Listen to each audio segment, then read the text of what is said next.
घर की लक्ष्मी या सिर्फ एक नौकरानी?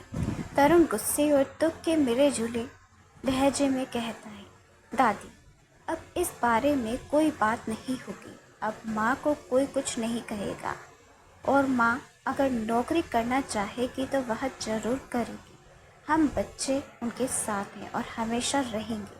फिर थोड़ा रुककर और गहरी सांस लेकर, आपने जो किया सिर्फ माँ नहीं बल्कि हम सब टूटे हैं, लेकिन अब हम माँ को फिर से उठने देंगे। वो अब सिर्फ किसी की पत्नी या बहू नहीं, अब वो अनुसुईया बनकर जिएगी। इसी दौरान दरवाजे पर दस्तक होती है। राखी आती है अंदर। राखी हैरान होकर, मैं ये क्या सुन रही हूँ माँ? भैया ने नताशा के साथ, ये सब क्या चल रहा है? राखी गुस्से से थोड़ा दुखी होकर, मुझे तो बोलते हुए भी शर्म आ रही है और उन्हें जरा सी भी शर्म नहीं आई। अपनी पत्नी के होते हुए दूसरी औरत को डेट कर रहे हैं। भाभी ने क्या नहीं किया इस घर के लिए, सबके लिए, और उनका ये सिलहा दिया। सांस लेकर थोड़ा शांत होकर फिर वह कहती है, खैर भैया से बात करनी है मुझे। कहाँ है भैया? घर पर नहीं है, ऑफिस की मीटिंग थी, वहीं गए हैं। राखी थोड़ा चुप रहकर फिर बात बदलती है, और अब सुन रही हूँ कि भाभी नौकरी करना चाहती है तो कुछ लोगों को दिक्कत हो रही है। क्यों? घर की बहू अगर नौकरी करे तो क्या बुरा है? फिर दृढ़ता के साथ कहती है, जब मैं कर सकती हूँ तो भाभी क्यों नहीं? उनमें भी हक है और अपने पैरों पर खड़े होने का। ये गलत नहीं बल्कि अब यही सही है। राखी जोश में पूरे आत्मविश्वास के साथ, मैं तो कहूँगी भाभी को कि जरूर नौकरी करनी चाहिए।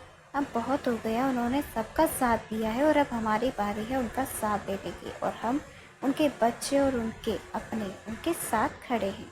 चारों तरफ एक बार फिर सन्नाटा छा जाता है। तभी लता गुस्से में ताना मारते हुए, हाँ हाँ कराओ नौकरी, जब बहू बाहर जाएगी तो हाथ से निकल जाएगी, वो पछताना मत।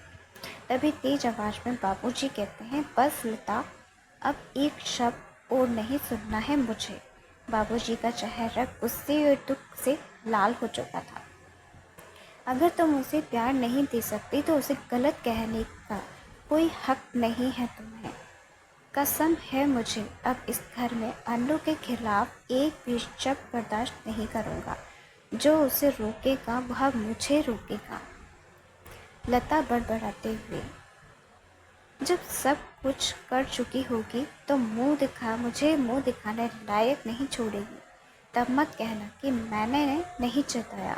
वह झटके से दरवाज़ा बंद करके अपने कमरे में चली जाती है। दूसरी ओर अनु अपने कमरे में चुपचाप सब कुछ सुन रही होती है।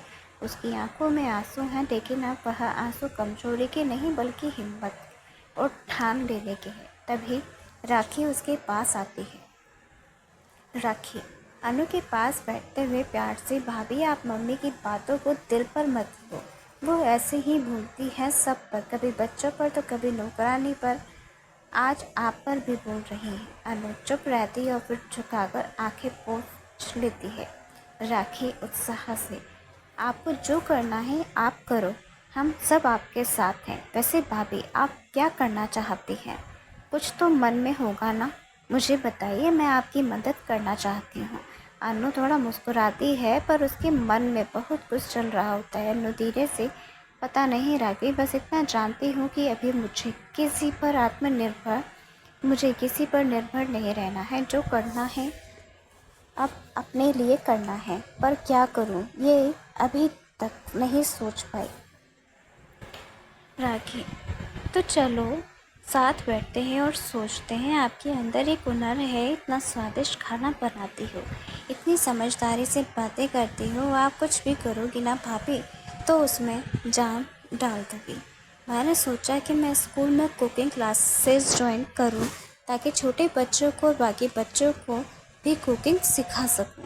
वैसे तो तुम्हारा सुझाव भी अच्छा है, कई स्कूलों में ऐसी क्लासेस होती हैं तो ट्राई कर सकती हो। राखी खुश होकर, यही तो चाहिए था भाभी, आप बस तैयार हो जाइए और हिम्मत मत हारिएगा। तभी तरुण कमरे में आता है। मम्मी, ये कुछ स्कूल्स के नाम हैं, चलिए वहीं चलते हैं। आप जाकर बात कीजिए और इंटरव्यू भी दे दीजिए। जो भी हो, लेकिन अब आप कभी भी निराश मत होना। राखी थोड़ा हिचकिचाते हुए, वैसे भाभी एक बात कहना चाहती हूँ, अगर आपको बुरा ना लगे। अनु, सहज लीजिए। मैं बिल्कुल बोलो राखी, मैं भला बुरा क्यों मानूंगी। भाभी, मैं ये सोच रही थी कि जब आप बच्चों की कुकिंग सिखा सकती हैं तो आप ये क्लासेस अपने घर पर ही क्यों नहीं शुरू करती। आजकल बहुत लोग अपने घर से ही क्लासेस चलाते हैं, ऑनलाइन या फिर ऑफलाइन, दोनों तरह से। आपको तो खाना भी इतना स्वादिष्ट बनाना आता है, तो बच्चों को सिखाने में भी मज़ा आएगा। अनु थोड़ी देर सोचकर, हाँ, यह भी तो हो सकता है। घर से शुरू करूँ तो अपने समय और तरीके से कर पाऊँगी। सही कहा राखी, मैं इस बारे में सोचूंगी ज़रूर। पर सबके चेहरों की उम्मीद हल्की मुस्कान के साथ। अनुसुईया धीरे से सोच में डूबी हुई आवाज़ में, तुम्हारा सुझाव तो बहुत अच्छा है राखी, लेकिन मैं ये काम घर से नहीं कर सकती। तुम तो जानती हो ना, यहाँ कोई मुझे घर बाहर का काम करने की इजाज़त नहीं देगा। उनके लिए तो औरतों का मतलब बस रसोई और घर के काम करना ही है। राखी अनुसुईया के पास बैठते हुए, मुझे पता है भाभी, इसीलिए मैं कह रही हूँ, अगर आपको कुछ करना है तो घर से बाहर निकलना ही पड़ेगा। ये सिर्फ दीवारों में नहीं है, कई बार दरवाजे भी बन जाते हैं जो सपनों को रोक देते हैं। अनुसुईया थोड़ी मुस्कुराते हुए, तुम्हारे बातों में दम है, बहुत दम है। कभी कभी सोचती हूँ कि कहीं एक जगह मिल जाए, छोटी सी ही सही, जहाँ मैं खाना बना सकूँ, कुछ लोगों को खिला सकूँ। शायद एक दिन वह जगह मेरा अपना छोटा सा रेस्टोरेंट बन जाए।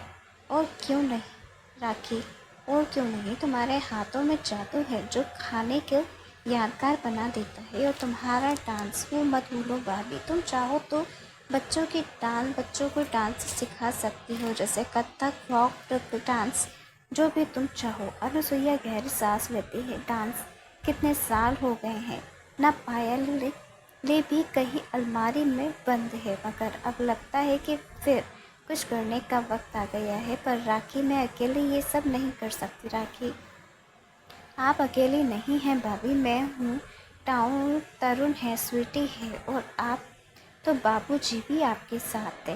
बस आपको एक कदम बढ़ाना है, फिर रास्ता खुद बन जाएगा। अनुसुईया की आंखों में चमक के साथ, ठीक है, मैं कोशिश करूँगी। नहीं, अब फैसला कर लिया है, मैं ज़रूर करूँगी। अपने लिए और अपने सपनों के लिए, और उन सालों के लिए जो मैंने सिर्फ दूसरों के लिए जिए हैं। अगर ये कहानी आपको मेरी पसंद आए तो मेरे चैनल को लाइक और सब्सक्राइब करना ना भूलें। मिलते हैं नेक्स्ट वीडियो में, तब तक के लिए धन्यवाद। राधे राधे।